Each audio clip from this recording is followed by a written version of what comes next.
Good morning students, welcome to this virtual class. और आज की जो हमारी क्लास है ये रेगुलर क्लास से थोड़ी सी अलग होने वाली है। क्यों अलग होने वाली है? क्योंकि रेगुलर क्लास में हम सिर्फ थ्योरी पोर्शन करते थे, लेकिन आज हम कुछ प्रैक्टिकल के बारे में समझने की कोशिश करेंगे। आज से हम अपना प्रैक्टिकल स्टार्ट करेंगे। आज हमारा प्रैक्टिकल सेशन है आज। ठीक है, इस प्रैक्टिकल सेशन के अंदर हम कुछ पर्टिकुलर प्रैक्टिकल नहीं करेंगे, लेकिन उसके रिलेटेड कुछ इंफॉर्मेशन हम गेन करने की कोशिश करेंगे। तो प्रैक्टिकल से रिलेटेड सबसे पहला क्वेश्चन बच्चों का ये होता है कि हम प्रैक्टिकल फाइल कैसे लिखें। ठीक है, तो इस वीडियो को आज मैं 3 पार्ट्स या 3 से अलग एक और 4th पार्ट में डिवाइड करूंगा, जिसमें हम फर्स्ट पार्ट में हम डिस्कस करेंगे बच्चों का जो सबसे ज्यादा इंपॉर्टेंट क्वेश्चन रहता है या बहुत ज्यादा जो बच्चे हमसे पूछते हैं कि प्रैक्टिकल फाइल में कैसे लिखना है। ठीक है, तो चलिए स्टार्ट करते हैं फर्स्ट पार्ट हमारा। तो प्रैक्टिकल फाइल, जैसे मेरे पास ये फाइल है, इसमें हम किसी पर्टिकुलर ब्रांडिंग की बात नहीं करेंगे, किसी पर्टिकुलर पब्लिशर की बात नहीं करेंगे। हमारा मेन टारगेट सिर्फ ये होगा कि आपके पास एक प्रैक्टिकल फाइल है, क्योंकि वो सभी स्कूल अपने अपने अकॉर्डिंग डिसाइड करते हैं।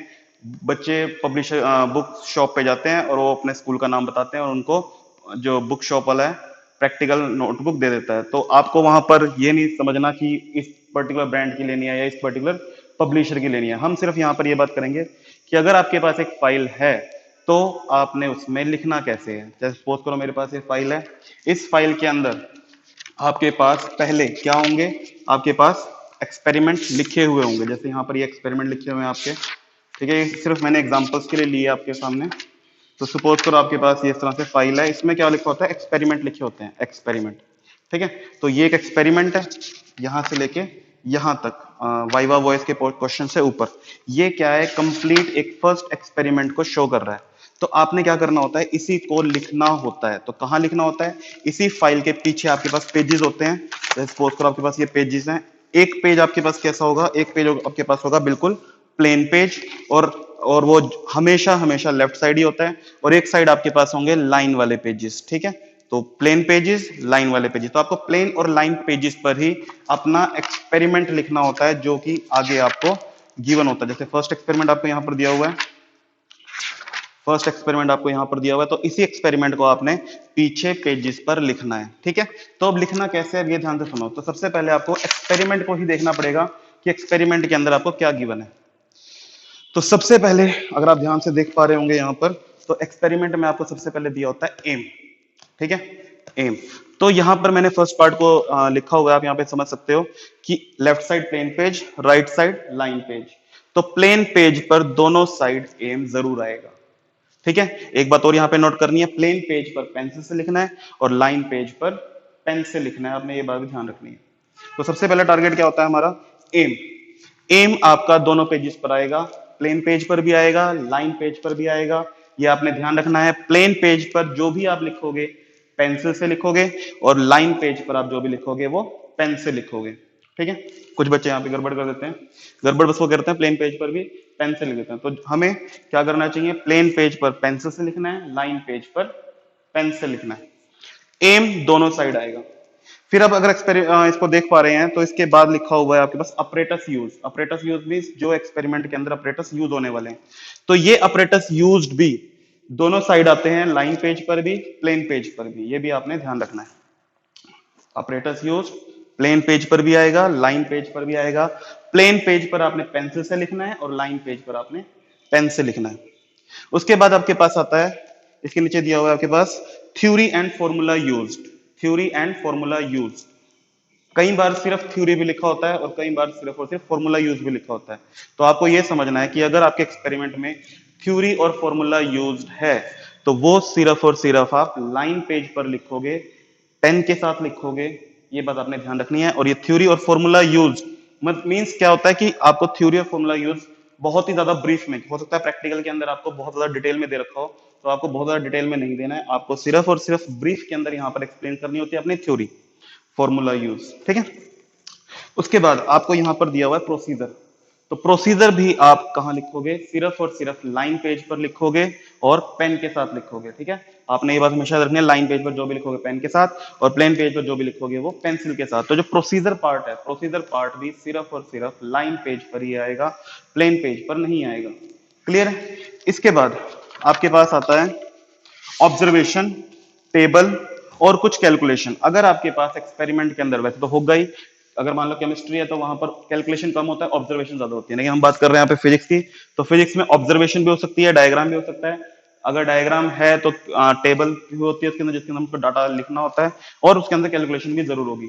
तो इस तरह से अगर आपके पास ऑब्जर्वेशन है, आपके पास डायग्राम है, आपके पास टेबल है, और आपके पास अगर कैलकुलेशन है, तो वो सिर्फ और सिर्फ आपके पास प्लेन पेज पर जाएगी, और वो आपने लिखनी है, या वो आपने जो भी पार्ट आपने लिखना है वो लिखना है सिर्फ और सिर्फ पेंसिल के साथ। क्लियर हो गया आपके पास ये बात? तो एक्सपेरिमेंट के अंदर जो फर्स्ट पॉइंट दिए होते हैं वो दिया होता है generally aim, operators use, theory and formula used, procedure, उसके बाद ऑब्जर्वेशन, कैलकुलेशन। तो यहां तक हमने ये पार्ट को समझ लिया है। दोबारा देख लेते हैं। एम सिर्फ और सिर्फ प्लेन पेज और लाइन पेज पर आएगा। ऑपरेटर्स यूज्ड आपके पास दोनों पेजेस पर आएगा, लाइन पेज पर भी आएगा, प्लेन पेज पर भी आएगा।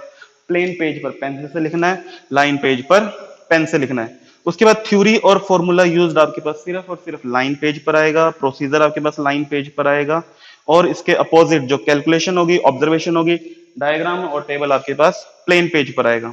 इसके बाद बारी आती है प्रिकॉशंस। हर एक्सपेरिमेंट के अंदर प्रिकॉशन जरूर दी जाती है, जरूर मेंशन की जाती है कि आपको किन किन बातों का ध्यान रखना है जब आप अपना प्रैक्टिकल परफॉर्म कर रहे हो। तो प्रिकॉशन सिर्फ और सिर्फ लाइन पेज पर आएंगे, ये आपने बात का ध्यान रखना है। उसके बाद जो आपका रिजल्ट है, यानी कैलकुलेशन करने के बाद जो आपका रिजल्ट है, वो दोनों साइड आएगा, मींस प्लेन पेज पर भी आएगा और लाइन पेज पर भी आएगा। इस बात का आपने ध्यान रखना है। तो आप इस पार्ट का स्क्रीनशॉट लेकर अपने पास रख सकते हो, और आप इसे परफॉर्म करना शुरू कर सकते हो। परफॉर्म करने का मतलब मेरा यहाँ पर क्या है कि क्योंकि इस समय आपके पास बहुत टाइम है, आप स्कूल में नहीं आ रहे हो लॉकडाउन की वजह से, तो आप क्या कर सकते हो, आप इन सभी प्रैक्टिकल्स के लिए जो भी आपके पास सिलेबस में प्रैक्टिकल है, उनके लिए आप ये सारा काम अभी से एडवांस में लिख के बैठ सकते हो। सिर्फ और सिर्फ आपने क्या करना है, जैसे यहाँ पर देखो ध्यान से, ऑब्जर्वेशन टेबल आपको दी हुई है। इस ऑब्जर्वेशन टेबल के अंदर आपको कुछ मेंशन नहीं करना। क्यों नहीं करना? क्योंकि आप प्रैक्टिकल तो कर ही नहीं रहे हो। ठीक है, तो आपने क्या करना है, ऑब्जर्वेशन टेबल को एज सच बनाना है, और उसके बाद उसे ब्लैंक छोड़ देना। ब्लैंक क्यों छोड़ देना? क्योंकि इस समय आप प्रैक्टिकल नहीं कर रहे हो, आपके पास रीडिंग्स नहीं है। ठीक है, तो टाइम के साथ देखते हैं उसका भी क्या सोल्यूशन निकलेगा, लेकिन अभी आप यहाँ पर इस तरह से ये कर सकते हो। ठीक है, आप फॉर्मूला लिख सकते हो, फॉर्मूला लिखने के बाद उसकी क्वांटिटीज लिख सकते हो। क्वांटिटी के आगे आप क्या छोड़ सकते हो? ब्लैंक छोड़ सकते हो, क्योंकि आपको क्वांटिटीज का पता ही नहीं है इस समय। ठीक है, तो ये सारा काम मींस अपनी प्रैक्टिकल फाइल में अगर आप 1 2 3 प्रैक्टिकल लिखना चाहते हो तो आप लिख सकते हो, क्योंकि आपके पास टाइम है, उस टाइम का प्रॉपर यूज हो जाएगा।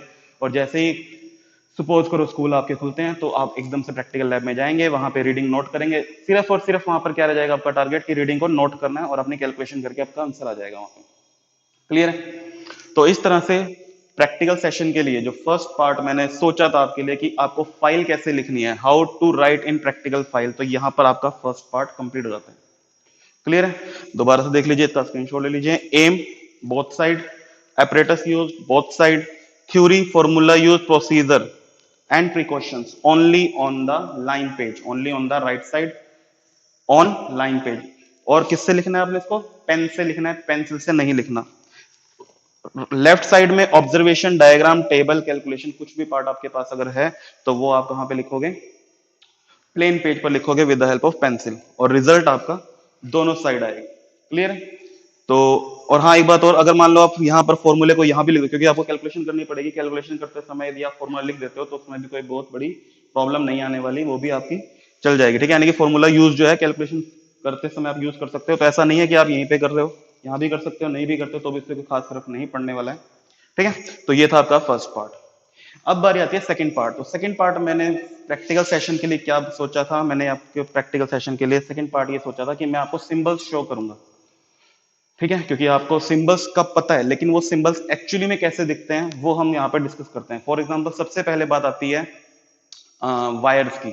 आपने डायग्राम्स के अंदर वायर्स बनाई थी, जो वायर्स आपने बिल्कुल स्ट्रेट लाइन वायर्स बनाई थी। जैसे मान लो अगर कोई सर्किट बनाना है, सपोज करो यहाँ पर मेरे पास ये इस तरह से एक रेसिस्टेंस है, और इस तरह से मैं क्या करता हूं, उसे वायर से जोड़ देता हूं। ये किसे रिप्रेजेंट करता है? ये वायर को रिप्रेजेंट करता है।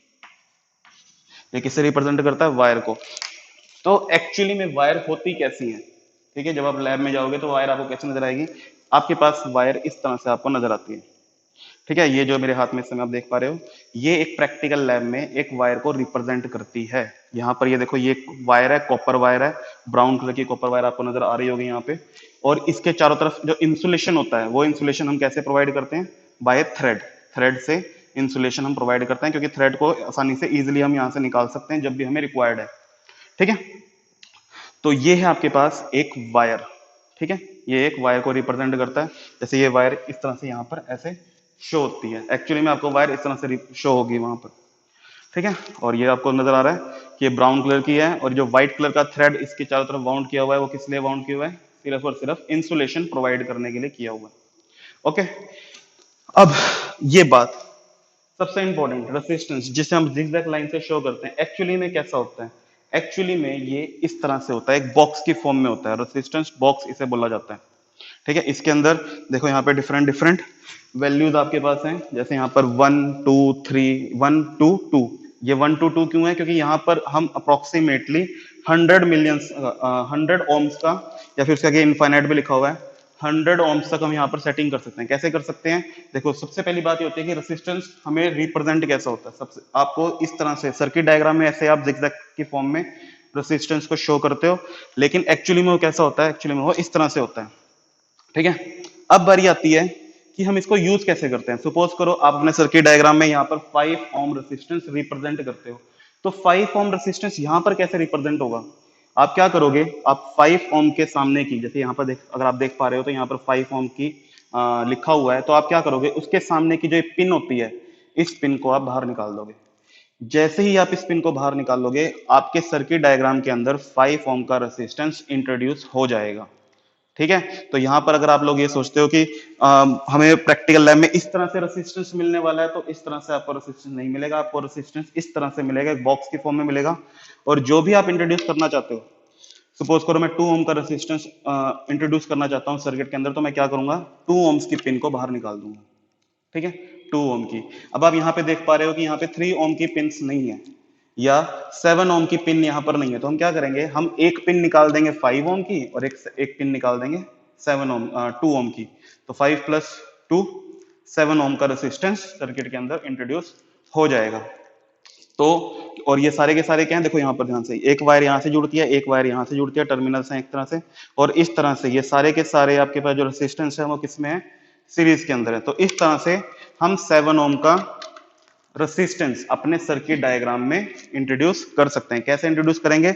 इस रेसिस्टेंस बॉक्स की पिन को निकाल के, इस रेसिस्टेंस बॉक्स की पिन को हम निकाल देंगे, और हमारा उसी ओम का रेसिस्टेंस सर्किट के अंदर इंट्रोड्यूस हो जाएगा। क्लियर है आपको?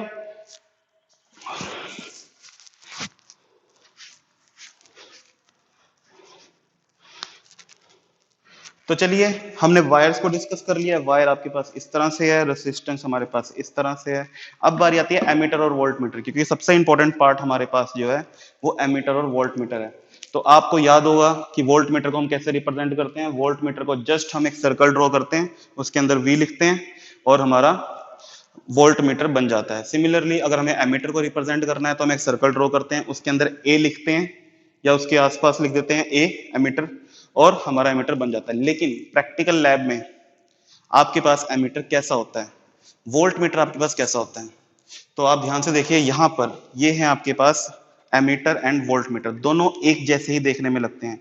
देखो ध्यान से, इस तरह से आपके पास बॉक्स टाइप में एमीटर है, बॉक्स टाइप में ही आपके पास वोल्ट मीटर है। कैसे? आप अगर मान लो बॉक्स के कलर से आपको ध्यान नहीं रखना, कहीं आप सोचो कि ब्लैक कलर हमेशा एमीटर का होता है, हो सकता होगा, लेकिन आप यहाँ पर क्या देखोगे कि इसके अंदर जो जो इसके अंदर स्केल दिया हुआ है, उसके ऊपर क्या लिखा हुआ है? देखो यहाँ पर स्केल पे लिखा हुआ है आई, और यू कैन से एमीटर, आई और एमीटर यहाँ पे लिखा हुआ है। तो इसका मतलब क्या है? ये एमीटर है। यहाँ पर V लिखा हुआ है, इसका मतलब क्या है कि ये वोल्ट मीटर है। क्लियर हो रही है आपको बात ही? और इसके अंदर जो रीडिंग दी हुई है, ये क्या है? वोल्ट मीटर का स्केल है, और इसके अंदर जो रीडिंग आपको वैल्यूज रखे हैं, ये एमीटर का स्केल है। जैसे आप स्केल देखते हो ना, एक नॉर्मल स्केल देखते हो, तो वैसे ही ये क्या है? एमीटर। और इसके अंदर जो आपको रीडिंग दिखाई दे रही है, इस तरह से हम रीडिंग लेते हैं। रीडिंग कैसे लेंगे? जो यहाँ पर नीडल आपको नजर आ रही है, आपको यहाँ पे नीडल नजर आ रही होगी, आप यहाँ पे ध्यान से देख सकते हैं, ये नीडल यहाँ पे है, ठीक है, रेड पोर्शन ऊपर, ताकि वो हमें हाईलाइट हो। तो ये हमारे पास है एमीटर। जहां पर भी ये नीडल होगी, उस रीडिंग को हमें नोट करना होगा, और वही हमारी क्या होगी? एमीटर की रीडिंग होगी। सिमिलरली अगर वोल्ट मीटर की नीडल आप देखोगे, तो वो हमारे पास रीडिंग बन जाएगी वोल्ट मीटर की। ठीक है, इसके बाद हमारे पास है रियोस्टेट। आप रियोस्टेट को कैसे बनाते थे? जिगजैग लाइन बनाते थे और उसके ऊपर एक एरो लेके आते थे। तो एक्चुअली में रियोस्टेट कैसा होता है? एक्चुअली में रियोस्टेट इस तरह से होता है। इसका मैंने आपको वीडियो लेक्चर में भी एक पिक्चर फॉर्म में दिखाया था, लेकिन एक्चुअल फॉर्म में कैसा होता है ध्यान से देखो, इस तरह से होता है। ठीक है, यहां पर हम क्या करते हैं, एक वायर को यहां से कनेक्ट कर देते हैं और एक वायर को यहां से कनेक्ट कर देते हैं। ठीक है, और ये क्या होता है, ये स्लाइडिंग कैप है। स्लाइडिंग करने से करंट की वैल्यू इंक्रीज और हम डिक्रीज कर सकते हैं। क्लियर होगी बात है? तो ये है हमारे पास रियोस्टेट। ये कॉपर की वायर्स हैं, वाउंड की हुई हैं, और इसको स्लाइड करने से जो ये कॉन्टेक्ट आपको नजर आ रहा है, ये कॉन्टेक्ट क्या है? उसी कॉइल के पार्ट को अपन सर्किट के अंदर इंट्रोड्यूस कर देता है। सपोज करो आपने यहां तक किया हुआ है, तो क्या होगा, यहां से लेके यहां तक, मान लो वायर को यहां से लेके यहां तक जुड़ा हुआ है, तो यहां से लेके यहां तक का पार्ट जो है सर्किट के अंदर इंट्रोड्यूस हो जाएगा, और ये जो बाकी बचा हुआ जो पार्ट है ये सर्किट का इंट्रोड्यूस नहीं होगा। तो इस तरह से आपको ध्यान रखना है। ओके, चलिए, तो ये था हमारे पास रियोस्टेट। तो इस वीडियो का जो सेकंड पार्ट है, जिसमें मैंने ये सोचा था कि मैं आपको सर्किट के कंपोनेंट्स को दिखाऊंगा, एक्चुअली में सर्किट के कंपोनेंट दिखते कैसे हैं, तो ये पार्ट मैंने आपको रिप्रेजेंट कर दिया। फर्स्ट पार्ट में हमने समझा था how to write in practical notebook. Second part में हमने देख लिया कि हमारे पास जो डिवाइस होता है, जो कंपोनेंट होता है, वो किस तरह से हमें प्रैक्टिकल लैब में हम उसे देखेंगे। अब बात आती है थर्ड पार्ट। ठीक है, थर्ड पार्ट में आपके पास क्या है? थर्ड पार्ट में आपके पास एक बहुत इंपॉर्टेंट चीज है, बहुत इंपॉर्टेंट इंफॉर्मेशन है कि हम रीडिंग नोट कैसे करें। ठीक है, क्योंकि आपको क्या होगा, आप प्रैक्टिकल फाइल लिख लोगे अपने घर से। मोस्टली स्कूल्स के अंदर यही होता है कि टीचर बोल देता है कि आप प्रैक्टिकल लिख लेना। लिखने के काम आपका कंप्लीट हो चुका है। दूसरा काम क्या होता है? प्रैक्टिकल रूम में आना, लैब में आना, और उसके बाद एक्सपेरिमेंट को परफॉर्म करना। अब एक्सपेरिमेंट को परफॉर्म करने के लिए आपको पता भी तो होना चाहिए ना कि कौन सा पार्ट किस चीज को रिप्रेजेंट करता है। मान लो सपोज पर मैं आपको ना बताता कि ये वोल्ट मीटर को रिप्रेजेंट करता है, तो आप समझ ही नहीं पाते वोल्ट मीटर की रीडिंग किस डिवाइस से लेनी है। तो आपको पता लग गया वोल्ट मीटर की रीडिंग इस डिवाइस से लेनी है और करंट की रीडिंग इस डिवाइस से लेनी है। हाँ, एक बात और छोटी सी मैं बताना आपको भूल गया, ये इसके अंदर टर्मिनल्स हैं। ये आपके पास क्या है? टर्मिनल। क्योंकि आपको पता ही है करंट एमीटर और वोल्ट मीटर में हम पॉजिटिव और नेगेटिव को रिप्रेजेंट करते हैं। तो पॉजिटिव, ये आपको पता लग गया एमीटर है। अब इसमें positive and and negative and कौन सा है? तो आपको ध्यान रखना है, जो रेड पार्ट होता है वो पॉजिटिव एंड होता है और जो ब्लैक पार्ट होता है वो आपका नेगेटिव एंड होता है। इसके अंदर प्रॉपरली मेंशन नहीं है, लेकिन इसके अंदर प्रॉपरली मेंशन है। देखो ध्यान से, यहाँ पर ये रेड पार्ट है, इसके नीचे पॉजिटिव प्लस का साइन लगा होगा।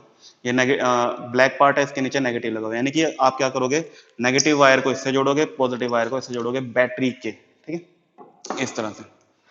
तो अब हम चलते हैं थर्ड पार्ट पे। थर्ड पार्ट में क्या है? थर्ड पार्ट में यह है कि अगर मान लो रीडिंग नीडल किसी पॉइंट पर है, तो उसकी रीडिंग कैसे ली जाती है, उसको कैलकुलेट कैसे किया जाता है। तो उसे कैलकुलेट करने के लिए आपको एक छोटा सा एग्जांपल लूंगा मैं स्केल का, और उस एग्जांपल के बाद आप बड़े ही आसानी से बता पाओगे कि हम कैसे रीडिंग लेते हैं, हम किस तरह से रीडिंग लेते हैं, बड़े ही आसानी से उसे बता पाओगे। तो मैंने यहाँ पर एग्जांपल जो आपके पास लिया है, वो एग्जांपल लिया है एक स्केल का। जैसे देखो यहाँ पे मैंने एक स्केल का एग्जांपल लिया है। ठीक है, ये एक नॉर्मल स्केल को रिप्रेजेंट करता है, जो आपके पास स्केल नॉर्मली होता है। ठीक है, आपके पास नॉर्मली स्केल होते हैं ना, उन्हीं स्केल को ये रिप्रेजेंट कर रहा है।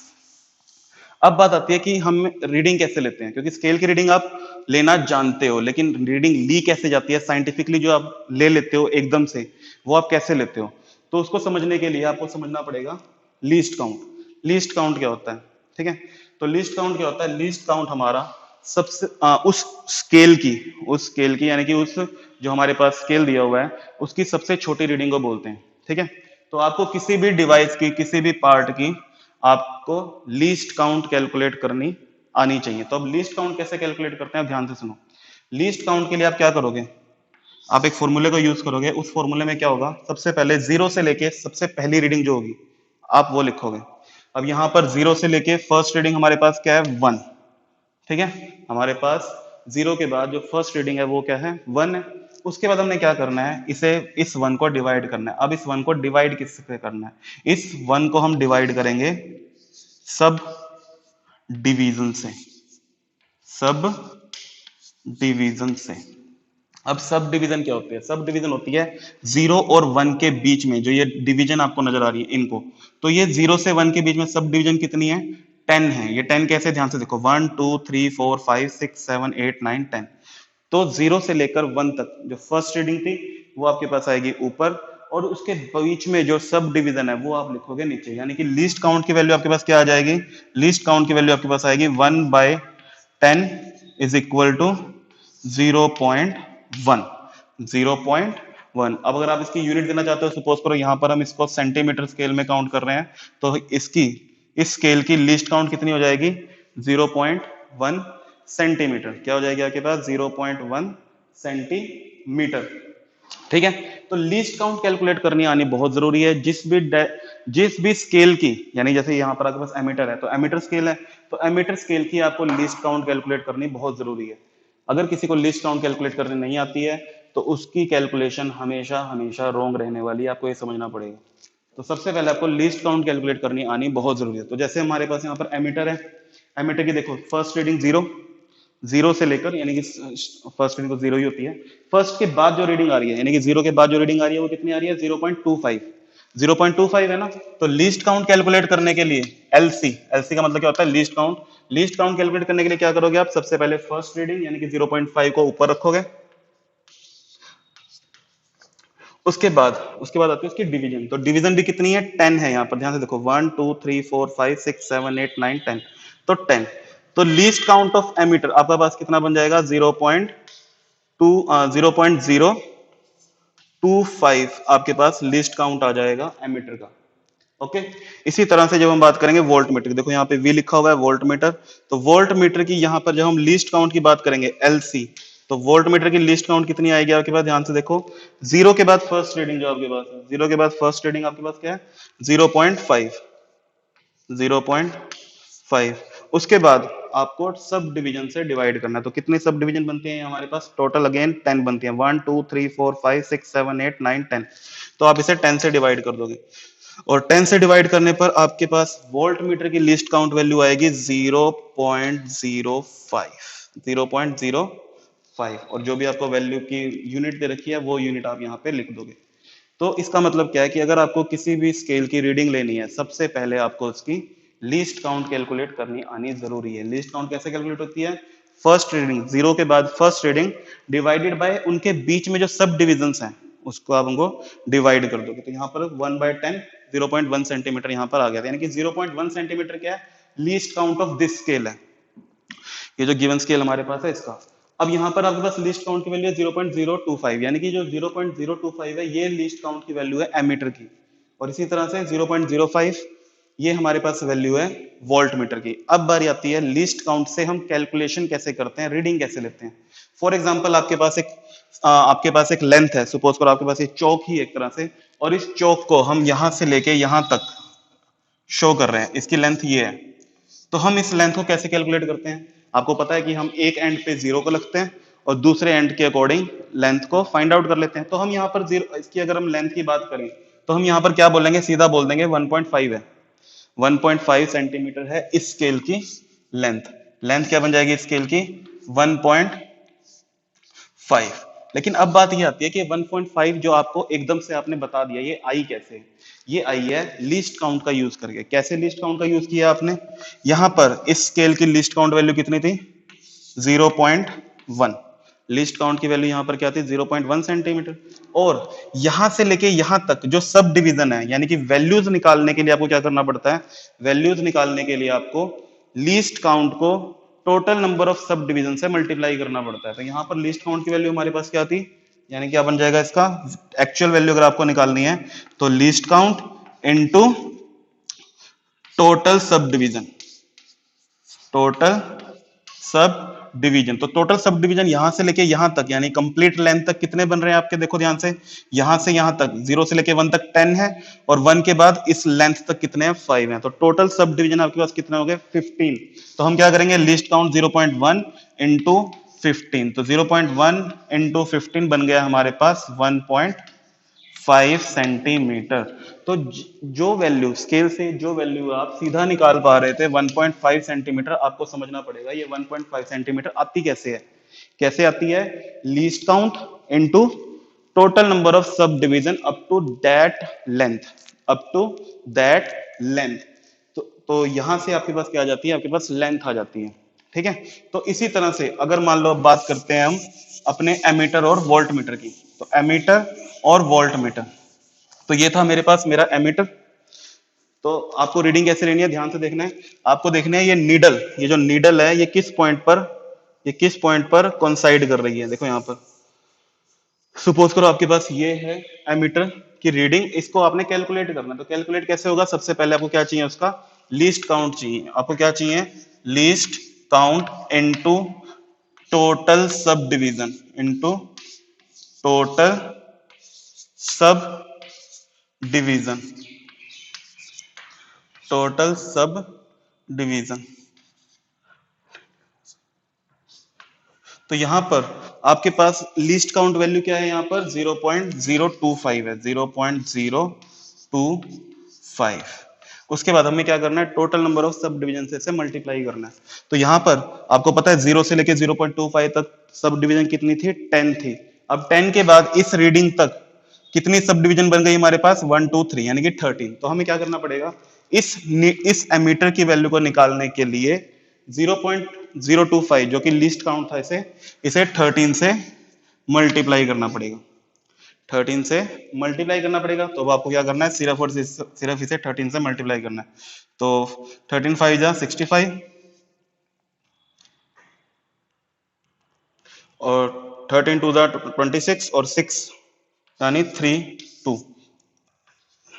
तो यहां पर आपके पास वोल्ट मीटर की एक्चुअल रीडिंग आ जाएगी आपके पास 0.325। एक बार इसे मोबाइल से चेक कर लेते हैं, और मोबाइल से चेक करके फिर इसको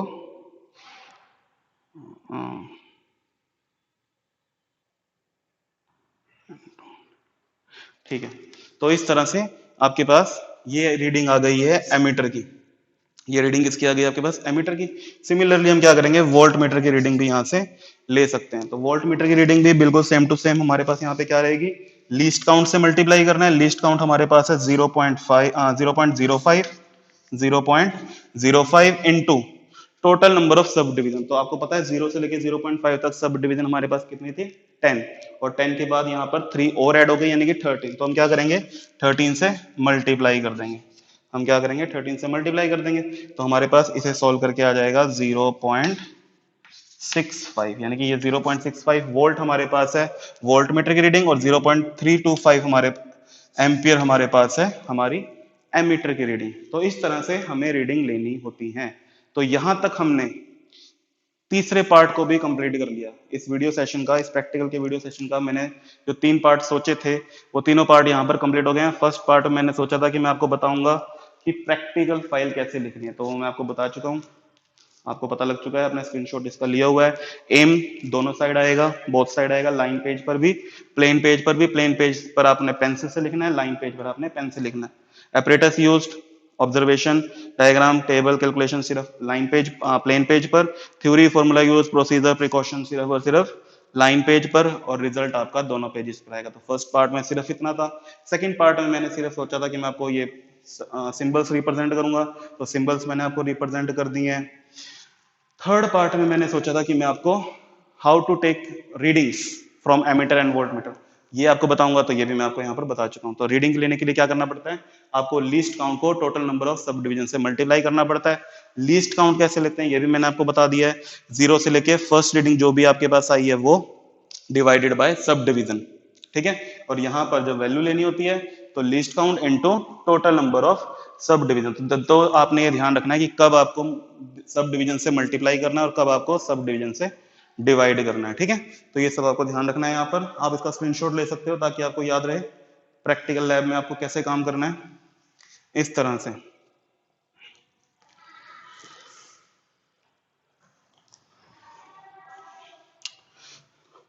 तो आज हमने सिर्फ और सिर्फ प्रैक्टिकल सेशन को स्टार्ट किया है, सिर्फ और सिर्फ आपको यह समझाया है कि प्रैक्टिकल्स को करना कैसे है। आपकी 50% प्रॉब्लम को सॉल्व कर दिया है, और 50% प्रॉब्लम को आपकी नेक्स्ट वीडियो में हम सॉल्व कर देंगे। तो इसी के साथ आज का ये सेशन कंप्लीट करते हैं। Thank you, stay home, stay safe.